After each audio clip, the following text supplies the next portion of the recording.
नमस्कार साथियों, मैं प्रकाश चंदेल आज आपके लिए एक बहुत ही अत्यंत उपयोगी और महत्वपूर्ण वीडियो आपसे शेयर करने जा रहा हूं। बहुत ही महत्वपूर्ण जानकारी है। समस्त शासकीय सेवकों के लिए ये जानना बहुत ज़रूरी होता है कि उनकी सेवा पुस्तिका का संधारण कैसे किया जाना है, सेवा पुस्तिका में किन एंट्रीज़ की आवश्यकताएं अनिवार्य रूप से होनी चाहिए, किन चीज़ों का हमें ध्यान रखना है सेवा पुस्तिका में। तो चाहे डीडीओ हों, जो जिनके पास सेवा पुस्तिका रहती है, या कर्मचारी हों, ताकि सेवानिवृत्ति या मृत्यु के प्रकरणों में बाद में उनको किसी भी प्रकार से असुविधा ना हो। सेवा पुस्तिका को या गुम जाए तो सेवा पुस्तिका फिर से बन सके। तमाम ऐसी बातें हैं।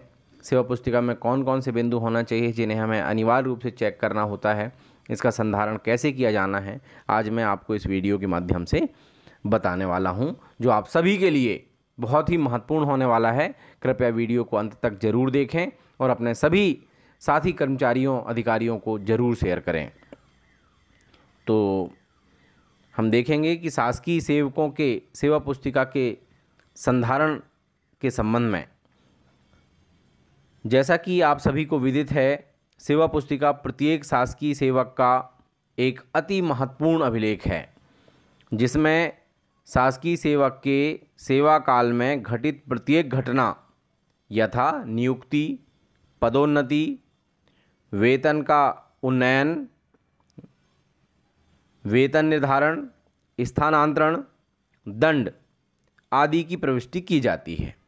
सेवा पुस्तिकाओं के संधारण के लिए समय समय पर शासन स्तर से दिशा निर्देश जारी किए गए हैं, परंतु दिशा निर्देशों के अनुरूप विधिवत सेवा पुस्तिकाओं का संधारण न होने के कारण शासकीय सेवकों को परेशानी का सामना करना पड़ता है एवं सेवा निवृत्ति के समय उनके पेंशन प्रकरणों में अनावश्यक विलंब होता है। अतः शासन द्वारा पूर्व में जारी निर्देशों के अनुरूप कार्रवाई किया जाना सुनिश्चित करें एवं विशेष रूप से निम्न बिंदुओं का ध्यान रखा जावे। प्रत्येक शासकीय सेवक की सेवा पुस्तिका 2 प्रतियों में, एक अर्थात एक मूल सेवा पुस्तिका एवं एक सेवा पुस्तिका की द्वितीय प्रति अनिवार्य रूप से संधारित की जावे। दोनों ही सेवा पुस्तिका में निम्न प्रविष्टियां अनिवार्य रूप से की जावें। संबंधित शासकीय सेवक के शैक्षणिक प्रमाण पत्र के आधार पर जन्मतिथि शब्दों एवं अंकों में सेवा पुस्तिका के प्रथम पृष्ठ पर अंकित की जावे एवं जन्मतिथि पर सेलो टेप चिपकाया जाए, ताकि जन्मतिथि में अनावश्यक काट छांट, उपरिलेखन आदि से बचा जा सके। ये पहला और बहुत ही महत्वपूर्ण पॉइंट है। दूसरा है, सेवा पुस्तिका के प्रथम पृष्ठ पर निर्धारित कॉलम में शासकीय सेवक की ऊंचाई, धर्म, जाति, पहचान चिन्ह, शैक्षणिक योग्यता आदि की प्रविष्टि सत्यापन प्रमाणित अभिलेख के आधार पर अनिवार्य रूप से अंकित की जाए। तीसरा बिंदु है, सेवा पुस्तिका के प्रथम पृष्ठ पर निर्धारित स्थान पर अंगूठा या उंगलियों के चिन्ह एवं कर्मचारी के हस्ताक्षर सहित दिनांक सहित अंकित किए जावें। सेवा पुस्तिका नंबर 4, सेवा पुस्तिका की जिल्दबाजी कराकर रखी जाए, ताकि उसके पृष्ठों को नुकसान ना हो। नंबर 5, सेवा पुस्तिका के प्रथम पृष्ठ पर शासकीय सेवक के हस्ताक्षर प्रत्येक 5 वर्ष में अनिवार्य रूप से कराए जाएं। ये बहुत ही महत्वपूर्ण है कि प्रत्येक 5 वर्ष में सेवा पुस्तिका के प्रथम पृष्ठ पर शासकीय सेवक के हस्ताक्षर कराए जाने के निर्देश हैं। सेवा नंबर 6, सेवा पुस्तिका के प्रथम पृष्ठ पर शासकीय सेवक के पति पत्नी के साथ छायाचित्र। सेवा पुस्तिका के प्रथम पृष्ठ पर शासकीय सेवक यदि पति है तो उसकी पत्नी के साथ पति पत्नी की एक संयुक्त फोटो, और यदि पत्नी शासकीय सेवक है तो पति के साथ एक संयुक्त फोटो उसमें लगाना चाहिए। नंबर 7, स्थानांतरण पर कार्यमुक्ति एवं कार्यभार ग्रहण करने संबंधी प्रविष्टि तिथि सहित की जावे। नंबर 8, नियुक्ति, पदोन्नति, वेतनमान का उन्नयन, वेतन निर्धारण, दंड, निलंबन, समय समय पर स्वीकृत वेतनमान, वेतन निर्धारण के लिए प्रस्तुत विकल्प, वेतन वृद्धियों आदि की प्रविष्टियां सेवा पुस्तिका में अनिवार्य रूप से की जाए एवं प्रत्येक प्रविष्टि कार्यालय प्रमुख द्वारा सत्यापित हो। नंबर 9, सेवा पुस्तिका के प्रथम पृष्ठ पर एम्प्लाई कोड, सामान्य भविष्य निधि खाता क्रमांक, प्रान नंबर स्पष्ट रूप से अंकित किया जाए। नंबर 10, प्रथम नियुक्ति के समय शासकीय सेवक के समक्ष प्राधिकारी द्वारा प्रदत्त स्वास्थ्य प्रमाण पत्र अनिवार्य रूप से प्राप्त कर सेवा पुस्तिका के साथ रखा जाए। नंबर 11, शासकीय सेवक द्वारा निर्धारित फॉर्म में परिवार का विवरण प्राप्त किया जाए। नंबर 12, प्रत्येक शासकीय सेवक से मृत्यु सह सेवानिवृत्ति उपादान, बीमा योजना, सामान्य भविष्य निधि, एनपीएस अंतर्गत नामांकन अनिवार्य रूप से प्राप्त किया जाए। नंबर 13, कर्मचारी का अपने गृह नगर के बारे में प्रस्तुत घोषणा पत्र सेवा पुस्तिका के साथ चस्पा करें एवं सेवा पुस्तिका में प्रविष्टि करें। नंबर 14, कार्यालय प्रमुख अपने द्वारा अधीनस्थ प्रत्येक शासकीय सेवक की सेवा पुस्तिका में प्रतिवर्ष सेवा सत्यापन अनिवार्य रूप से किया जाए। नंबर 15, वार्षिक वेतन वृद्धि की सेवा पुस्तिका में प्रविष्टि। नंबर 16, विशेष अग्रिम वेतन वृद्धि यदि कोई स्वीकृत की गई हो तो सेवा पुस्तिका में प्रविष्टि। नंबर 17, आकस्मिक अवकाश के अतिरिक्त सभी प्रकार के स्वीकृत अस्वीकृत अवकाशों डाइज नॉन की प्रविष्टि।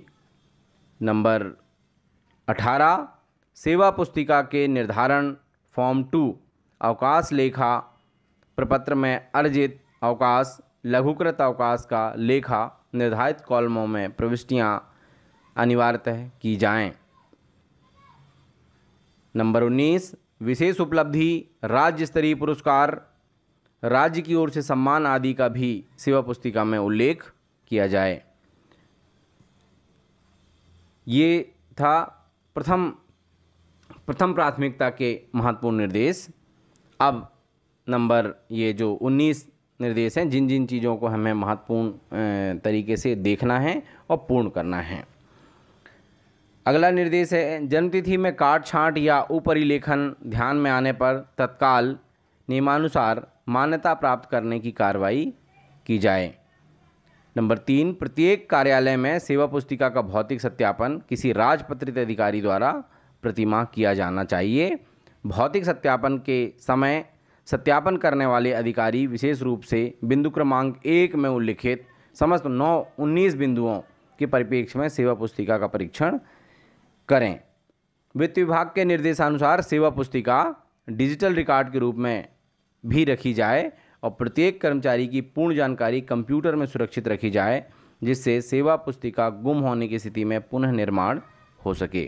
प्रत्येक कर्मचारी की व्यक्तिगत नस्ती अनिवार्य रूप से संधारित की जाए, जिसमें संबंधित कर्मचारी की सेवाओं से संबंधित आदेश यथा नियुक्ति, पदोन्नति, वेतनमान का उन्नयन, वेतन निर्धारण, वेतन वृद्धि प्रमाण पत्र, स्थानांतरण, दंड आदि समस्त अभिलेख संधारित किए जाएं।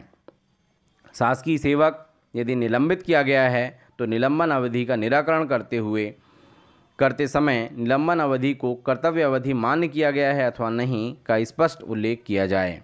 यदि कर्मचारी कार्यभारित स्थापना में नियुक्ति हो तो शासन नियमानुसार दैनिक वेतनभोगी के रूप में की गई सेवा की प्रविष्टि की जाए। यदि कर्मचारी तदर्थ रूप से नियुक्त हुआ है और तदर्थ सेवा को नियमित सेवा मान्य किया गया है तो प्रमाणीकरण सहित प्रविष्टि अंकित की जाए। पूर्व शासकीय सेवा यदि हो तो जोड़ने की प्रविष्टि अंकित की जाए। यदि शासकीय सेवा से कोई कर्मचारी किसी निगम मंडल की सेवा में कार्यरत था एवं उसने वर्तमान सेवा से पेंशन हित लाभ लेने की स्वीकृति दी है तो निगम मंडल की सेवा से प्राप्त पेंशन हितलाभ को जमा करने संबंधी प्रविष्टि सेवा पुस्तिका में की जाए। यदि वेतन विसंगति के कारण वसूली की स्थिति निर्मित हुई है तो कर्मचारी के वेतन से वसूली शासनादेश दिनांक 12/6/2020 अनुसार की जाकर वसूली की प्रविष्टि देयक क्रमांक एवं दिनांक सहित सेवा पुस्तिका में की जाए। यह सुनिश्चित करें कि प्रत्येक शासकीय सेवक का समय समय पर लागू किए गए वेतन आयोग की अनुशंसा अनुसार वेतनमानों में वेतन निर्धारण पुनरीक्षण संभागीय संयुक्त संचालक कोष एवं लेखा से अनुमोदन अनिवार्य रूप से करावें। इसके अतिरिक्त शासकीय सेवक को समय समय पर स्वीकृत क्रमोन्नति, समयमान, पदोन्नति, उन्नयन के फलस्वरूप वेतन निर्धारण की प्रविष्टि सेवा पुस्तिका में की जाए एवं सक्षम प्राधिकारी का अनुमोदन प्राप्त किया जाए।